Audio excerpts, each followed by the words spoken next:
తెలుగు రాష్ట్రాల్లో గ్యాస్ కొరతతో ప్రజలు తీవ్రంగా ఇబ్బందులు పడుతున్నారు. డొమెస్టిక్ గ్యాస్ కోసం ఏజెన్సీల దగ్గర క్యూ కడుతున్నారు. మండు టెండలో గంటల తరబడి పడిగాపులు కాస్తున్నారు. తాము ఫ్రీ బుకింగ్ చేసుకున్నా కూడా ఏజెన్సీ నిర్వాహకులు గ్యాస్ ను సరఫరా చేయడం లేదంటూ పలువురు ఆందోళన వ్యక్తం చేస్తున్నారు. కమర్షియల్ గ్యాస్ సరఫరా నిలిచిపోవడంతో ఇప్పటికే పలు హోటల్స్ మూతపడ్డాయి.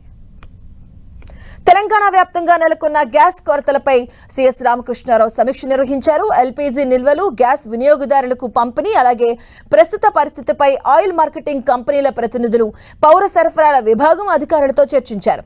పరిస్థితులను త్వరితగతిన అదుపులోకి తీసుకొచ్చి ప్రజలు, వాహనదారులకు ఇబ్బందులు లేకుండా చూడాలన్న ఆదేశాలు జారీ చేశారు సీఎస్ రామకృష్ణారావు.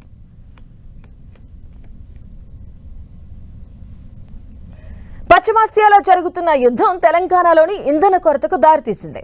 పెట్రోల్, డీజిల్ నిల్వలు లేకపోవడంతో గజ్వేల్, ప్రజ్ఞాపూర్ మున్సిపల్ పరిధిలో పెట్రోల్ బంకు ఒక్కొక్కటిగా మూతపడుతున్నాయి. దీంతో వాహనదారులు తీవ్రంగా ఇబ్బందులకు గురవుతున్నారు. ఇరాన్, ఇజ్రాయెల్ మధ్య జరుగుతున్న యుద్ధంతో గ్యాస్ కొరత నెలకొందన్నారు మంత్రి శ్రీధర్ బాబు. కేంద్ర ప్రభుత్వం, ప్రధాని నరేంద్ర మోదీ యుద్ధ పరిస్థితుల నేపథ్యంలో ప్రజలను సమన్వయం చేయాలంటూ కోరారు. గ్యాస్ నిల్వలు ఎంత మేర ఉన్నాయి, ఎన్ని రోజులకు సరిపోతాయి అనేది తెలియజేయాలన్నారు. ఇరాను, అటువైపున్న ఇజ్రాయెల్ దేశాలకు సంబంధించిన యుద్ధం జరుగుతూ ఉన్న సందర్భంలో మోడీ గ్యాస్ సంబంధించిన అంశం విషయంలో కేంద్ర ప్రభుత్వం స్పందించాలి.